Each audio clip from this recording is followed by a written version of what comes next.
Hello，大家好，歡迎又嚟到我哋嘅 channel 啊！今集咧就想同大家分享一下英國咧又再一次減息嘅新消息啦。對於市場有啲乜嘢嘅衝擊，同埋咧我會為大家介紹一啲每年嘅回報可能會達到15%至20%嘅英國物業投資策略。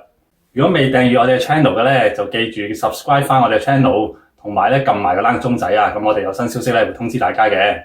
大家記一記翻啦，上一次出片時間咧，啱啱咧英倫銀行咧就係減息嘅時候啊。咁啱今次出片咧，英倫銀行咧又再一次減息喎。今次減息嘅幅度咧就係0.25厘啦，同上次一樣。自今次減息之後咧，英倫銀行個基準利率咧已經降到落去咧4.25厘啦。即係話咧由最高位5.25厘咧就降到去4.25厘啦，足足咧就減咗1厘咁多噶啦。市場上邊咧一般都認為今年咧仲有2次嘅減息機會。而最後利息可以喺下年嘅時間咧就降到落去咧3厘左右啦。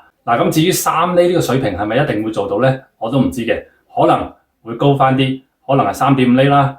點都好啦，大家嘅市場都會認為咧，依家嗰個市況咧係有機會咧再一路減落去嘅。有見及此，按揭銀行咧已經開始咧減息噶咯噃。自從上次咧慢慢減之後咧，今次咧就加快咗速度啊。我見到咧好多嘅英國嘅銀行啦，按揭嘅利率咧已經降到去咧4厘至到4厘半左右啦，係屬於一個咧合理嘅水平噶啦。何謂合理嘅水平咧？即是話咧用家係覺得可以承受得到啲壓力噶啦。呢個市場上面咧慢慢就會開始多翻一啲嘅按揭嘅投資者出現噶咯噃。同埋咧受呢個減息嘅消息影響啦，好多銀行嘅定期存款嘅利率咧已經開始下調緊噶啦。好多嘅定期嘅存款咧已經變得冇咁吸引噶咯噃。有資金嘅人士咧，現在開始咧都要尋找資金投資嘅出路啦。開始咧就係揾下究竟有冇啲乜嘢嘅投資項目，比起做定期更加合理嘅、更加高回報嘅，佢哋咧就會向嗰邊方向咧將資金咧調過去。由於英國咧本身嗰個物業嘅剛性需求咧非常之大啦，對於物業嘅需要咧越嚟越大，所以咧當有減息嘅消息刺激起嘅時間，物業咧往往咧就會係被帶動。無論嗰個屋價啦同埋租金咧都會有上升嘅趨勢。由於個按揭利息咧已經降到落去4厘至4厘半左右啦，我亦都叫啲學生咧可以開始去申請按揭噶啦。當然如果大家唔等住錢使嘅，又或者咧自己資金係充足嘅話咧，當然可以再等一下，可能等多半年之後咧利息會再低。但係咧我哋都有啲同學咧，佢哋都好想話早啲可以加按翻啲錢出嚟，然後咧就再購買物業啊嘛。所以咧，嗰啲同學咧已經開始去聯絡緊咧啲 mortgage broker 啦，開始睇睇有冇啲好啱佢哋嘅按揭嘅產品，可以去加按翻佢哋嘅資金，然後再買多啲物業。現在嚟講咧，如果係做咗按揭嘅話，一般我哋嘅租金回報率嘅 ROI 即係投資回報率嚟計咧，可以去到9厘咁多喎，係一個非常之吸引嘅水平啦。大家諗下喎，如果你做定期嘅話，最多都係5厘幾啫，係咪啊？但係咧，如果係用呢個按揭嚟買物業去投資，個淨租金回報率 ROI 咧可以去到9厘，呢個咧係比定期咧更加吸引嘅。我亦都預期啦，英國嘅物業市場咧會開始越嚟越熾熱起嚟㗎啦。受呢個減息嘅刺激啦，一啲嘅按揭嘅買家咧會越嚟越多啊，包括自住同埋投資者咧都會用多咗按揭嚟買物業。所以個成交量個屋價上面咧會刺激起嚟。會帶動翻咧英國個樓價咧去翻一個正常嘅上升軌道上邊，即是話咧每年平均係5% 升幅啦，同埋租金一樣啦，係每年大約係5% 嘅升幅，會上翻條軌道上面嘅。至於選擇物業方面啦，我會比較建議咧選擇一啲嘅租金回報率咧可以係有6厘以上嘅地區啦，因為大家可以諗到嘅，如果當個按揭嘅利息係4厘至到4厘半嘅話，你都希望嗰個租金有一定嘅升幅。可以咧係賺到個差價，所以咧選擇6厘或以上嘅地區咧會比較合適嘅。一般嚟講咧，呢啲地區咧都會喺英格蘭嘅較北邊少少嘅地區啊。有啲地區咧甚至乎可以去到7厘至到8厘個租金嘅收益率㗎。例如咧就係 Sheffield、Leeds 呢啲地方啦。曼城嚟講咧，大約咧都有6厘嘅，都係一個唔錯嘅選擇。只要大家揾到一個物業有7厘至8厘嘅 yield 嘅話咧，做埋按揭嘅話，計落去個 ROI 咧就有機會咧去到9厘以上噶啦。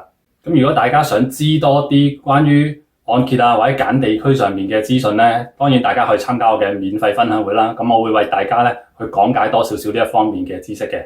講完英國利率嘅變動啦，咁我亦都會為大家介紹一個好消息啦。咁呢個好消息咧，有機會幫助大家咧未來可以係一個投資嘅方向嚟㗎。咁可以為大家咧產生大約每年15%至20%嘅回報率㗎。咁我講講啦，之前我哋一路做緊啲乜嘢嘢啦。咁我咧就同我嘅學生咧一齊咧都會尋找一啲嘅重建項目嘅機會啦。喺英國唔同嘅地區睇下有冇啲非常之吸引嘅項目，吸引大家咧去投資。咁啱啱過去嘅半年入邊咧，我哋已經有2個嘅重建項目咧已經完成咗㗎啦。咁大家咧亦都賺到自己嘅利潤啦。咁喺呢2個 project 入邊咧，分別第一個咧就係一個豪宅嘅翻新項目嚟嘅。咁位於曼城一個嘅豪宅區域入邊，咁一間大屋。咁買翻嚟嘅時間咧就係55萬鎊。咁經過一輪裝修之後咧，賣翻出去咧就賣到85萬鎊咁多嘅。咁個買家咧係一個本地用家嚟嘅。咁佢見到啦，呢個物業嘅裝修係非常之靚啦，size 又大，而且價錢合理，所以佢決定咧買入作為自用嘅。咁而第2個項目咧就係由2間排屋，本身咧係溶溶爛爛嘅，買入價錢咧唔係好貴。咁但係咧我哋最後咧將佢改裝成為2個嘅4房 HMO， 即係分租單位。而跟住咧係一個老人退休服務供應商租用咗呢個單位，就俾啲老人家咧係作一個退休屋佢居住嘅。咁而呢個嘅單位最後咧一個好好嘅租金回報率啦。咁於是乎咧，我哋就將成個單位賣俾一個基金公司，而基金公司咧就買入呢個單位咧，就作為長遠收租用途，就作為佢基金回報嘅一部分。而我哋呢個賣出價咧係非常之吸引嘅。而呢2個 project 嘅工程時間咧，大約就係14個月，而最後個回報率啊，呢2個項目啊都係超過20% 嘅。回報咧非常之可觀，對於我哋嘅一眾嘅投資者嚟講，當然係非常之開心啦。咁而嚟緊將會完成嘅另一個項目咧，就係早前我為大家分享一個由商業物業轉做91個單位嘅一個大型嘅物業啦。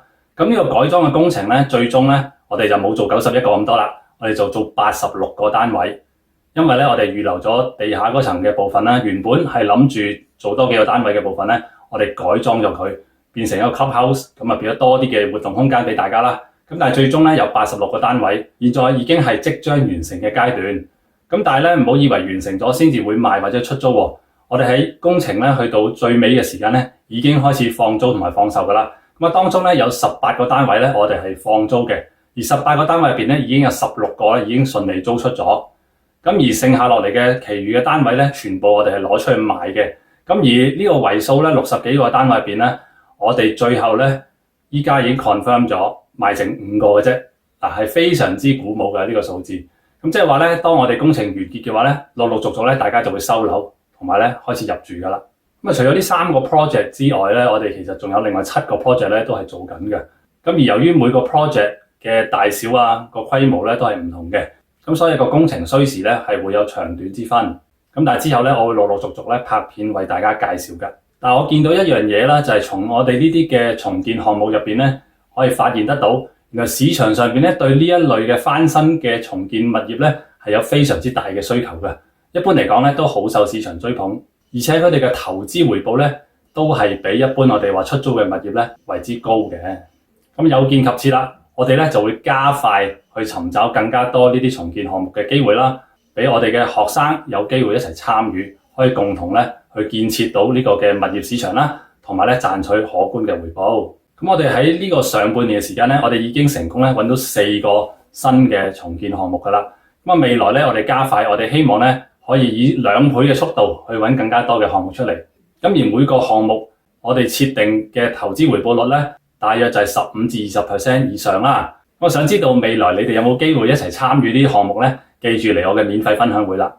喺我嘅免費分享會入邊，我會分享傳統做英國物業 buy to let 嘅方法啦。同一時間我亦都會分享英國物業點樣可以做重建項目，我哋點樣去選擇物業啊，我哋嘅策略啊，咁亦都會喺分享會入邊咧為大家去分享。咁睇下有啲乜嘢嘅投資方法咧啱你去選用嘅。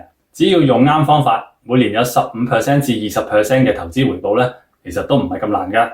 今集咧就分享到嚟呢度啦。記住喺下邊嘅鏈接入邊報我哋嘅免費分享會，我哋下集再見，拜拜。